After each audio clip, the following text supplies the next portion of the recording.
वक्फ board जिससे पूरा भारत परेशान है, सिर्फ हिंदू ही नहीं बल्कि बाकी के जो रिलीजन के लोग हैं वो भी परेशान है। जैसे कि केरला में इन्होंने क्रिश्चियंस के एक पूरे गांव पे ही दावा ठोक दिया था। कई मुस्लिम्स के घरों पे इन्होंने दावा ठोका हुआ है। हिंदू मंदिरों के साथ साथ पूरे गांव पे इन्होंने दावा ठोका हुआ है और इसलिए पूरे भारत में ये लोग प्रॉपर्टीज के मामले में वन ऑफ द टॉप में आते हैं। यहाँ तक कि काशी के ज्ञानवापी मंदिर पे भी इन्होंने दावा ठोका हुआ है। तो इसी वक्फ बोर्ड को ठिकाने लगाने के लिए, इनके पावर्स को रेगुलेट करने के लिए वक्फ एक्ट 2024 प्रपोज किया गया था।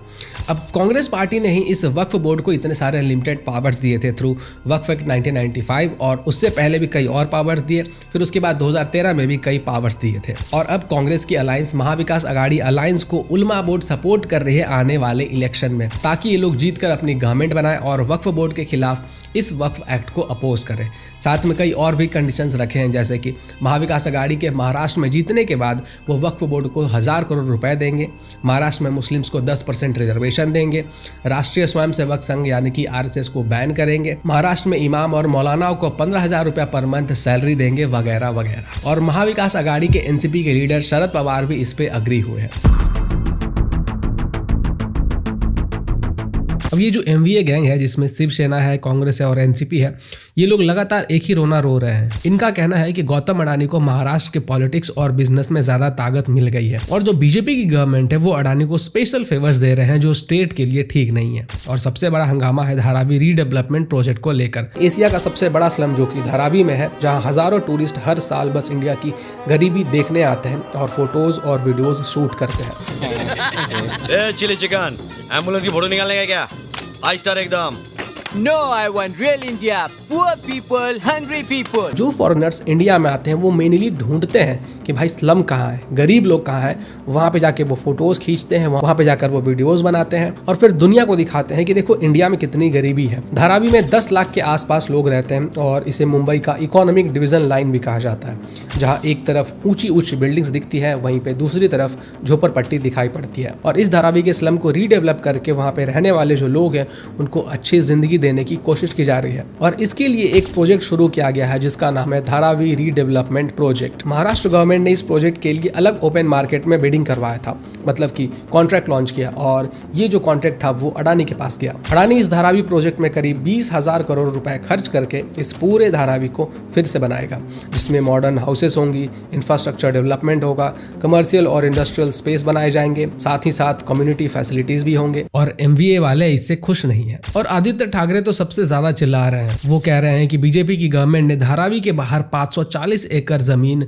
अडानी को दे दी है कमर्शियल यूज के लिए। इनका कहना है कि इससे अडानी को फायदा होगा पर धारावी के लोग सड़क पे आ जाएंगे। ये भाई साहब तो ये तक बोल गए कि जब MVA वापस पावर में आएगी तो ये कॉन्ट्रैक्ट हम कैंसिल कर देंगे। प्रतीश नंदी जो कि शिवसेना के फॉर्मर राज्यसभा से MP हैं, उन्होंने ट्वीट किया कि धारावी सिर्फ एक स्लम नहीं है, ये एशिया का बिगेस्ट स्लम है और इसकी पहचान हमें नहीं चेंज करनी चाहिए। आम आदमी पार्टी मुंबई के पॉल रफेल ने कहा कि धारावी के झोपड़ियों में 4 से 5 फैमिली रहते हैं और अगर उनको एक फ्लैट मिल गया तो उसमें वो कैसे एडजस्ट करेंगे, ये उनके लिए सफिशिएंट नहीं है। कांग्रेस लीडर आमिर शेख ने कहा कि जल्द ही सारे मकान अडानी को बेच दिए जाएंगे, वो दिन दूर नहीं है जब मोदी हमारे घरों को अडानी को बेच देंगे। कांग्रेस के लीडर वर्षा ने कहा कि धारावी के लोग अडानी के खिलाफ प्रोटेस्ट कर सकते हैं क्योंकि झारखंड और गोवा में ऐसे प्रोटेस्ट हो चुके हैं।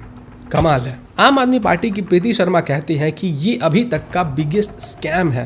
धारावी के लोगों को घर को छीन लिया जाएगा, उनके जमीन को छीन लिया जाएगा और अडानी और फडणवीस को अमीर बनाया जाएगा। स्वर्गीय बाला साहब ठाकरे जी ने कहा था कि जो धारावी का स्लम एरिया है उसे हमें डेवलप करना चाहिए और वहाँ के जो लोग हैं उन्हें एक अच्छी जिंदगी देनी चाहिए। सबसे बड़ी से बड़ी झोपड़पट्टी एशिया खंड में हमारी धारावी की झोपड़पट्टी है। लोग तालियां बजाते हैं। मेरा देश ऐसे खूबसूरत देश हूँ जैसे कि प्रदेश में काफी अभिमान से कहते हैं कि स्विट्जरलैंड कैसा है, सिंगापुर क्या है, अमेरिका कैसी है, खासतौर से लॉस एंजल्स जहाँ वॉल्ट डिज्नीलैंड होती है, जिनेवा है। हमारे यहाँ देखने में कोई ऐसी बात होती है, कैसे क्या बताऊं मैं। लेकिन दादा आप बड़े गर्व से हम कहते हैं कि विजिट धारावी झोपड़पट्टी। क्या गर्व की बात है? महाविकास आघाड़ी वाले तो ये तक बोल रहे हैं कि अडानी उनकी सरकार गिराने में लगी हुई है और उनका बहुत बड़ा हाथ है। प्रियंका चतुर्वेदी ने ट्विटर पर लिख दिया कि क्या अडानी बीजेपी का ऑफिशियल नेगोशिएटर है?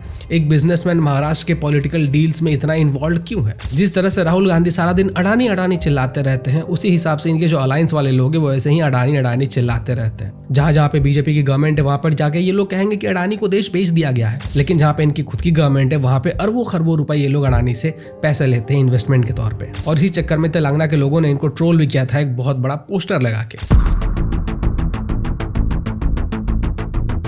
पाकिस्तान बांग्लादेश में हिंदूज पार्टीशन के समय में डबल डिजिट में थे और अब सिंगल डिजिट में रह गए हैं। रीजन है फोर्स्ड कन्वर्जन्स, बलात्कार, हत्या और ऐसे कई केसेस आपको डेली बेसिस पे सुनने के लिए मिल जाएंगे। बांग्लादेश में जब तख्ता पलट हुआ था तो आपने देखा कि कैसे हिंदुओं को चुन चुनकर मारा पीटा गया, उनके घर और मंदिरों को जला दिए गए। पाकिस्तान अफगानिस्तान में भी हिंदू, सिख और बौद्ध के सेम हालात है। इसलिए ऐसे लोगों को जीने का एक दूसरा मौका भारत सरकार सीएए के थ्रू देती है।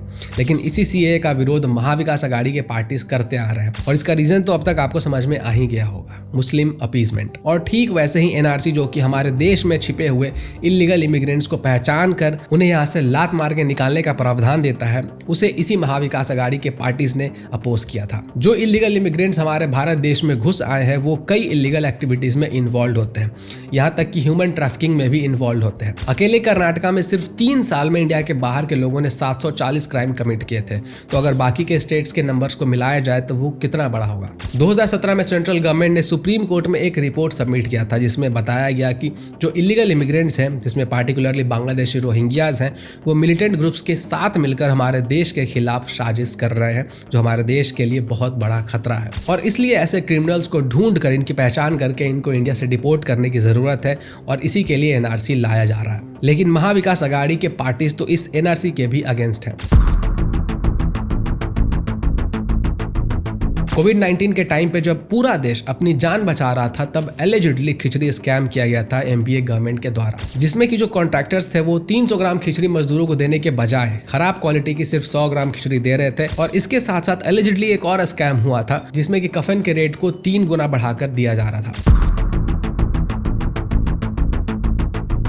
18th सेंचुरी में टीपू सुल्तान मैसूर का रूलर था जो हिंदूज पे क्रूअलिटी के लिए जाना जाता था। मालाबार और कुर्ग के रीजन में टीपू सुल्तान ने मास लेवल पे हिंदूज और साथ में क्रिश्चियंस दोनों को इस्लाम में तलवार के दम पे कन्वर्ट करवाया था और बचे हुए हिंदूज और क्रिश्चियंस अपने रिलीजन को फॉलो ना कर सके इसलिए उनके मंदिरों और चर्चेस को तुड़वा दिया था। और जो लोग टीपू सुल्तान के बात से सहमत नहीं होते थे उनको पब्लिकली मारा पीटा जाता था, लड़कियों की जबरदस्ती निकाह करवा दिए जाते थे और यहाँ तक कि कई लोगों को पब्लिकली जान से मार भी दिया जाता था।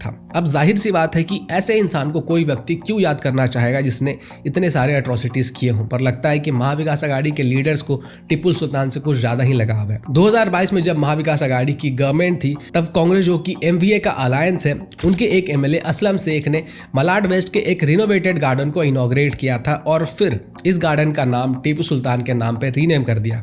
इसके बाद खूब हंगामा हुआ, लोगों ने इस स्टेप को खूब क्रिटिसाइज किया क्योंकि टीपू सुल्तान ने हिंदूज और क्रिश्चियंस दोनों पे बहुत ज्यादा अट्रोसिटीज किए थे। लेकिन एमवीए गवर्नमेंट को शायद मुस्लिम्स को अपीज करना था, इसलिए इस पे कोई भी कार्रवाई नहीं हुई जब तक कि 2023 में वापस से बीजेपी की गवर्नमेंट फॉर्म नहीं होती है। बीजेपी की गवर्नमेंट इस डिसीजन को वापस लेकर गार्डन को वापस से पहले के नाम पे रीनेम कर देती है।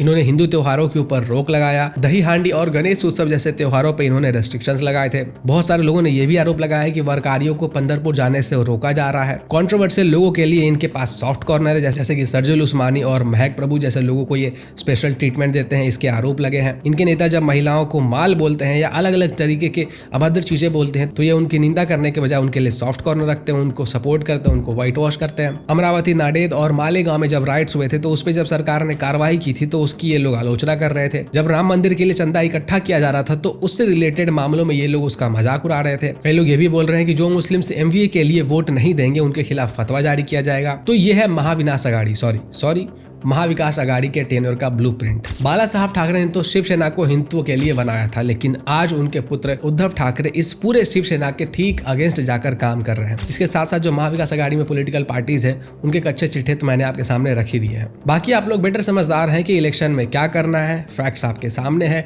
डिसीजन आपका है। आपको अपने देश और धर्म को बचाना है या फिर उन लोगों के हाथों में देना है जो इसे बर्बाद कर सकते हैं। डिसीजन आपका है। नमस्कार।